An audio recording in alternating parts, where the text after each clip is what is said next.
Xanbər, bugün daha bir müharibə başa çatdı. Mən əlbəttə ki, xüsusən son 2 ildə amansız xarakter alan İsrail-Fələstin münasibətlərini, münaqişəsini, müharibəsini nəzərdə tuturam. Amma belə görünür ki, 2025 tarixə Rusiya-Ukrayna müharibəsinin bitməsi ili kimi düşməyəcək. Elədirmi? Elə görsənir, bəli, təbii ki, elədir. Tələş elədir. Aha. Mən istərdim ki, dünən, yəni Ukrayna prezidentinin elan etdiyi o geniş əks hücuma toxunaq ki, bu indiki əks hücumun hədəfi, məqsədi nədir? Yəni bunu açıqlaya bilərsinizmi? Rusiya ordusunda, üzr istəyirəm, zəng gəlirdi, ola bilsin siqnallarda ihtimal olsun, ona görə bərbaşdan əziz izləyicilərdən üzr istəyirəm, salamlayıram hər birini və xahiş edirəm Mahir bəyin efirlərin bəyanını paylaşın, əziz dostlar. Baş vermə ibarətdir ki, Rusiya silahlı qüvvələrində qeyri-ardıcıllıq var. Rusiya silahlı qüvvələri dediklərini edə bilmir.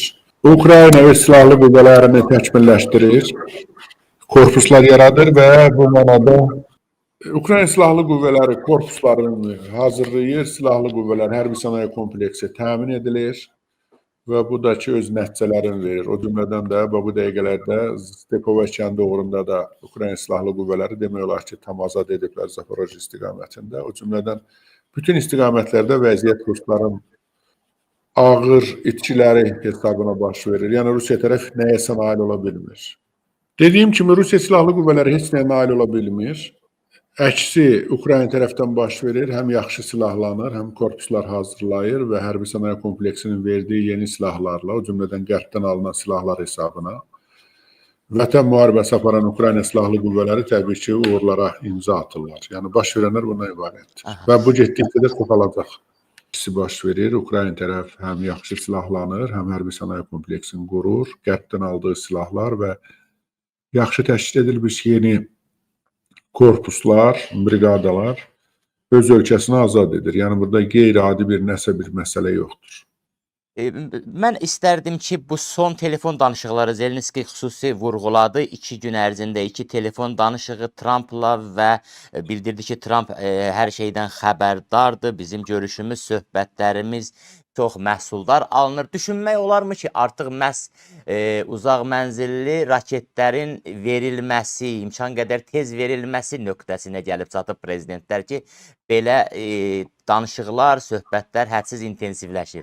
Təbii ki, bu intensivlik ondan xəbər verir ki, hansısa razılaşmalar var. Necə ki, məişətdə deyirik ki, sabah zəng eləyib deyərəm, ya bu gün axşam danışarıq. Təxminən belə bir məcrada davam edir. Bu xüsusi mehribançılıq göstəricisidir təbii ki. 2 gün ardarda Prezident Trumpın hansısa dövlət başçısı ilə əlaqə saxladığı məlum deyil, belə deyək. Bunun göstəricisidir, amma bir şey deyim də Mahir bəy sizə. Tomahawk məsələləri müəyyən mənada qorxutmaq məsələləridir. Yəni biz bunu verə bilərik, edə bilərik və o cümlədən Ukrayna silahlı qüvvələrinin hərbi dəniz donanmasının 106 zabitinin bizim hərbi gəmimiz olan korvet, Getman Mazepa korveti ilə Türkiyə sularına keçməsi və Türkiyədə hansısa xüsusi qurğuları alması məsələsi də bundan xəbər verir. Çünki Tomahawk raketləri bir qayda olaraq %90 dəniz üzərindən atılır. Yəni gəmilərdən atılan raketlərdir. Bu da təbii ki, Rusiya tərəfi əndişəyə salır. Amma dediyim kimi, Ukraynanın bu günləri özünün Tomahawkdan geri qalmayan silahları var. O cümlədən Flamingo raketləri həm uçuş məsafəsi 500 km artıqdır, həm də yük daşıma qüvvəsi 2 qat çoxdur. Bu mənada bu dəqiqələrdə elə Krımda, yenə Feodosiyada, Krımın digər bazalarında baş verən yanğınlar Ukraynanın öz silahları hesabınadır. Bugün Tomahawklar müəyyən mənada psixoloji təzyiq formasıdır. Hələ heç kəs gözləmir ki, şəxsən məsələn biz gözləmirik ki, sabah birisi gün Tomahawklar veriləcək Ukraynaya. Heç verilməsinə ehtiyac da yoxdur müəyyən mənada.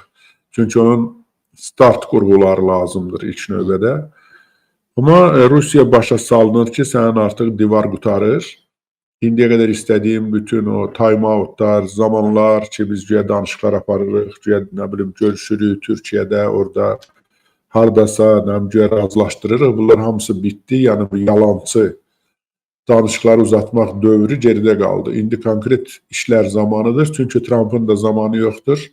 Amerika Birləşmiş Ştatlarında gələn il bu aylarda demək, Konqresə və Senata seçkilərdir. Amerika qanunları çox asanlıqla prezidentləri istifaya göndərə bilir. Bütün ölkələrdən fərqli olaraq, halbuki Amerika sırf prezident ölkəsidir.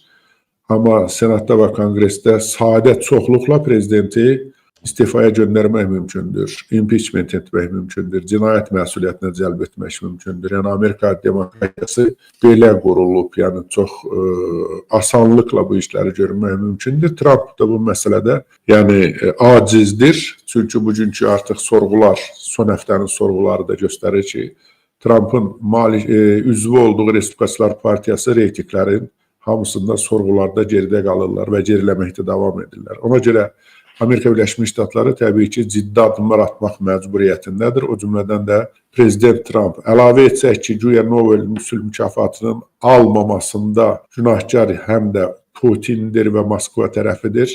Müharibəni bitirmək istəməyən Moskva tərəfidir. Onda deməli bütün vektorlar üst-üstə düşür və bir anti-Moskva vektoru yaranır. Həm də Moskvanın Qərb Avropa ölkələrinə qarşı etdiyi o dron oyunbazlığı, mən deyərdim, üzr istəyirəm, nə bilim, həngaməsi və filan məsələlər, bunlar hamısı təbii ki, Amerikanı əndişələndirir və bir müdrik kəlamda deyildiyi kimi, əjdahanın dişini balaca vaxtı çəkmək daha yaxşıdır. Belə bir misal var.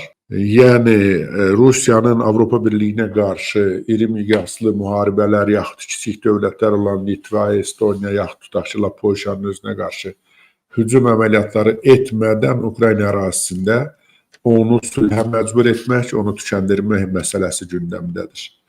Baş verənlər bundan ibarət. Mən konkretləşdirmək istəyirəm. Ukraynanın həmin tomaqavları atması üçün, yəni lazımi sistemləri varmı? Buraxılış sistemləri var ya yox konkret? Mən bu sualla bizim Zabitlər Birliyində o keçmiş raket zenit hərbi hissələrinin komandanlarına, generallarına sual vermişəm. Bizim dostlarımızdan biri metronun yanından keçirdik. Mən dedi ki, o silahdan olsa metrodan da ataram. Əslində bu tipli raketlər ümumiyyətlə raket quruculuğunda ilk məqam təbii ki, start meydançalarıdır o cümlədən. Yəqin ki, bugün yoxdur konkret. Amma Ukrayna konstruktorları o qədər məharətlidirlər ki, elə biləm ki, bu qısa bir zamanın məsələsidir. Ümumiyyətcə, Tomahawk raketləri yer tipli deyil. Su, dəniz və göy yer tipli raketlərdir. Deyilənə görə Amerika Birləşmiş Ştatlarının özündə də qurğularla bağlı, yəni bəhs etmir, yəni az saydadır, özü üçündür, yəni. Amma əgər raketlər verilərsə, təbii ki, hansısa bir formada onu atılması problemi də həll ediləcək. Mən belə başa düşdüm ki, bu amma raketlər... bir daha bildirəm, bizim özümüzün 4 növ neftrumuz, 2 cür flamingo raketlərimiz var ki, heç Tomahawklardan az dağıdıcı deyil. Sadəcə olaraq, hələ Sovetlər Birliyi dövründən, Varşava müqaviləsi zamanından Tomahawk əfsanəsi var həm də. Tomahawklar təbii ki, öldürücü silahlardır, ağır silahlardır, amma nüvə başlıqları daşıyan silahlardır. Ona görə Peskov dedi ki, bu böyük müharibə yarada bilər. Nəyə görə? Məsələn, əgər Tomahawk gələrsə Rusiya üzərinə, biz düşünəcəyik ki, o bizim üzərimizə nüvə başlığı gətirir. Ona görə biz də məcbur olub tutaq ki, nüvə silahından istifadə edə bilərik. Baş verənlər bundan ibarətdir. Əslində isə bəli, buyurun. İstifadə olunarsa, Ukraynanı qələbəyə yaxınlaşdıra bilərmi? Yəni, ümumilikdə müharibənin seyrini dəyişə bilərmi? Təbii ki, dəyişə bilər. Dəyişir də. Təbii ki, hətta məsələn, onlar heç verilməyib, amma onun müzakirəsi artıq müəyyən mənada dəyişir. Əlbəttə ki, dəyişə bilər. İstənilən yeni silah, özdə bu tipli öldürücü silahlar təbii ki, müharibənin gedişinə game change deyirlər ingiliscə, yəni oyun qaydalarını dəyişə bilər. Amma bir daha deyirəm, Ukraynanın bu günləri flamingo raketləri ki, bu gün məsələn Krıma dəydi və görürsünüz, görmürsünüz, hansı miqyaslı yanğınlar baş verir. Ya Rostovda, ya nə bilim Belqradda, Blackout'da, bunlar hamısı Ukraynanın öz silahlarıdır. Amma Tomahawklar ondan yanadır ki, necə ki Qərb ölkələrində icazə verilir, hər kəs silah daşısın. Təxminən belə bir şeydir. Yəni, mənə hücum etmə. Mənə hücum edərsənsə, mən Moskvanı kül edərəm. Bu, o deməkdir. Yəni, mənası bundan ibarətdir. Amma Ukrayna tərəf hər zaman biz deyirik ki, beynəlxalq humanitar hüquqa hörmət edən dövlətdir və bizim dinc insanlarla müharibəmiz yoxdur. Ona görə Trump deyəndə ki, mən demək olar ki, qərar vermişəm, amma suallarım var. Sual da bundan ibarət idi ki, Ukrayna hara tətbiq etmək istəyir? Hansı obyektlərə qarşı tətbiq etmək istəyir? Və Ukrayna tərəf təbii ki, 2000 adda ona siyahı tətbiq etdi, təqdim etdi. Bizim diplomatlarımız bu mövzu ətrafında ciddi işləyirlər. Mən Xarici İşlər Naziri Andrey Sibiyanın sözlərini təkrar edirəm, sitatların. Tomahawkların alınması o demək ki, Moskva bir daha Ukraynaya hücum etməsin. Yəni, Moskvanın təhdid olunması, şəhərin, Kremlin təhdid olunması deməkdir. Tomahawklar yüksək sürətli raketlərdir, təbii ki, lokatorlardan gizlənə bilirlər, bunlar hamısı var. Ancaq o mənadadır ki, yəni qorunmaq mənasındadır. Bu demək deyil, Tomahawklar verilən kimi hamısı göndəriləcək Moskvaya, yaxud Piterə, yaxud Yekaterinburqa. Xeyr. Mənası bundan ibarətdir ki, yəni biz sizi vura bilərik, üzərimizə gəlməyin. Necə ki, qərbdə gedirsən, arayış göstərib silah alırsan və hamı bilir ki, sənə yaxınlaşmaq olmaz, sənə qarşı xuliqanlıq eləmək olmaz, çünki sən silahlısın.